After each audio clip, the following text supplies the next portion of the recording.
What are the challenges faced by Uber or Lyft driver? But please don't forget to subscribe at Besima Bolo. Rideshare drivers like me also face stressors unique to this form of work, Sorry, I couldn't including make if a the rider U-turn. is on the opposite side for pickup. In Vancouver, it is Hello, not for allowed to make a page. U-turn. And thank you. Hi. As I mentioned, I live here in Vancouver. I drive here in Vancouver. So people, Thank you. most of the Sorry, I passengers couldn't are make a polite. U-turn. It's So not they cross allowed. the street and they Thank you so understand my much. And situation. we're going But to what if the passenger is not in the pickup location on this time? one, my It's driving. okay if not on a busy Yeah, area whatever and I not a see busy on the time road. because other No, I cars will will. get mad or No, honk no, it's you. me You if host I me, park but while you need. waiting I for the will still not. passenger. I Even cannot I do live put the hazard streaming on. because you need to help Thank you me. for most of my passenger. And this one, as this is an Uber car, got into accident.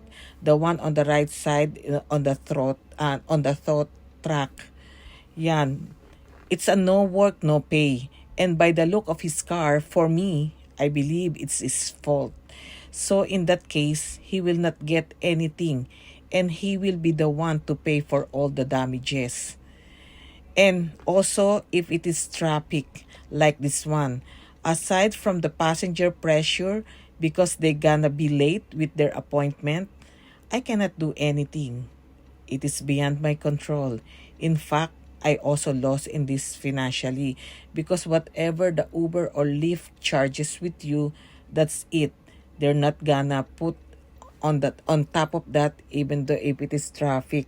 So like this time there's a ongoing concert in BC Place and we got it's a 44 minutes drive from Richmond all the way here in Gastown. I will drop them off in Gastown, but it took us 1.5 hours.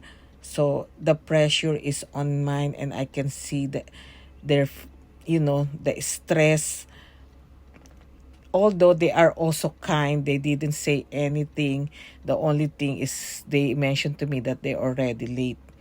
But anyway, thank you so much for watching. I hope you really appreciate what the Uber and Lyft driver is doing. Yeah, I know we earn from this, but as I mentioned to you, we also lost if there's a damages in the car and if it is traffic. Yeah.